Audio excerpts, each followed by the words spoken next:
Bonjour, je suis Richard Ramos, député MoDem du Loiret. Aujourd'hui, je défends une proposition de loi pour désengréger la France et principalement la Sologne. Ce qui est très important à dire, c'est qu'aujourd'hui, les animaux sauvages n'ont pas la libre circulation.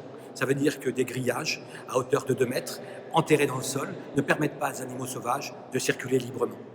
On l'a vu cet été, 40 chevreuils brûlés vifs devant nous parce qu'ils ne pouvaient pas fuir.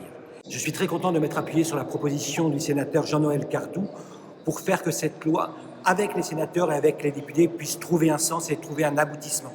Ça fait 30 ans que des associations des citoyens se battent pour pouvoir faire en sorte que la Sologne soit désengrillagée. Mais il y a la Sologne, il y a la Somme, il y a d'autres territoires sur lesquels nous devrons le faire.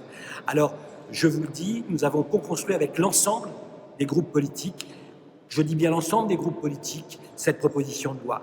Nous avons, en commission du développement durable, fait en sorte qu'elle soit votée à l'unanimité. Je ne doute pas que dans l'hémicycle, nous aurons encore des débats, mais ces débats-là feront en sorte qu'enfin, nous aurons la libre circulation des animaux sauvages. Je ne supporte plus que quelques enfants gâtés enferment un territoire pour y faire du maltrape vivant et tuer des animaux qui ne sont plus sauvages puisqu'on les a agrénés et enfourragés. Je vous le dis, nous avons aujourd'hui un texte qui est historique. Le MoDem est porteur de ce changement-là. Nous allons retrouver notre belle nature.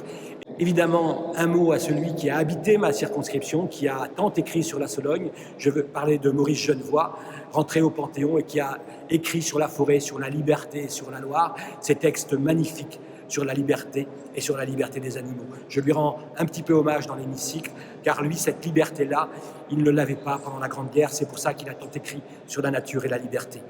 Nous allons, ici au Parlement, faire en sorte que vous, les promeneurs, allez pouvoir évidemment circuler librement, tout en respectant, et je le dis, la propriété privée. Il ne s'agit pas ici de remettre en cause la propriété privée. On a un texte équilibré, et donc je dis oui à la propriété privée, mais surtout oui à la liberté de circulation des animaux sauvages.